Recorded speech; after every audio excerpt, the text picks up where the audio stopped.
Vital Kamerhe démissionne en pleine plénière de la présidence de l'Assemblée nationale en RDC.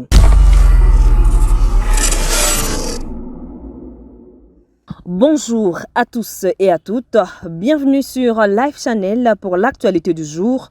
Au sommaire d'aujourd'hui, démission de Vital Kamerhe, c'est une politique historique. Vital Kamerhe a annoncé sa démission en pleine plénière à l'Assemblée nationale.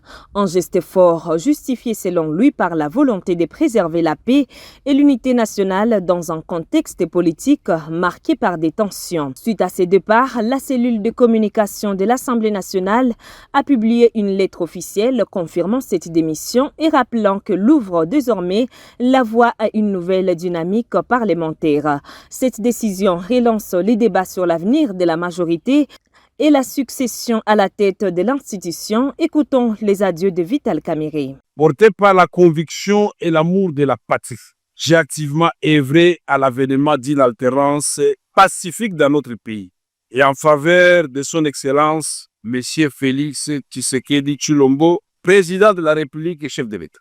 Aujourd'hui, je me réjouis de constater que nombreux de ceux qui nous ont rejoints et ont épousé cette conviction que nous étions si peu à partager à son temps, celle d'une refondation de notre État autour du président Félix Antoine Tshisekedi Tshilombo.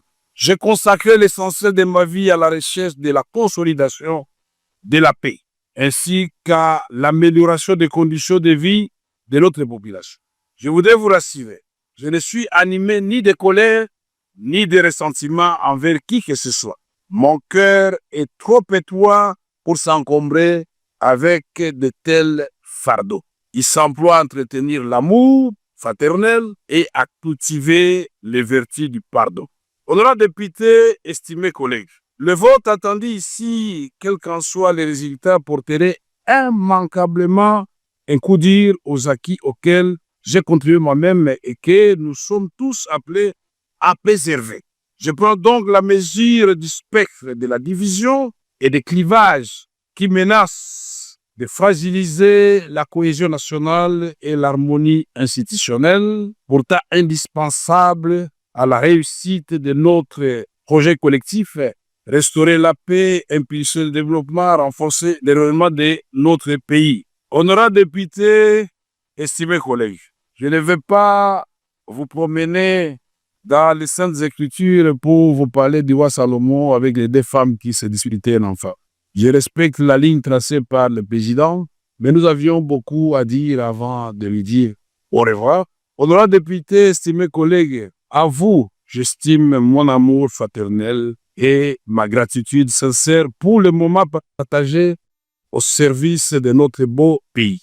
À toutes celles et ceux qui m'ont apporté un soutien spontané dans cette épreuve, je dis merci.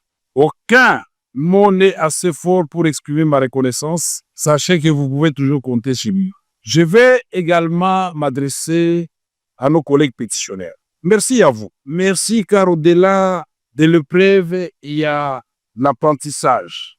Chers frères et sœurs, ce qui nous unit est infiniment plus fort que ce qui nous divise. À votre démarche démocratique, j'ai apporté des réponses précise devant la commission spéciale et temporaire. Je n'ai aucun doute que notre lanterne à nous tous a été éclairée.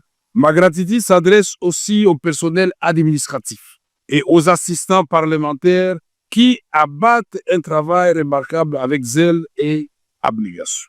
À celui qui me succédera, je souhaite plein succès dans la conduite de notre chambre. C'est ici le moment de vous annoncer ou de confirmer effectivement ce que le président de la commission, Peter Kazadi, a dit tout à l'heure. Je donc, en âme et conscience, décidé devant 110 millions de Congolais de considérer que ma petite personne ne doit pas bloquer une grande institution comme l'Assemblée nationale.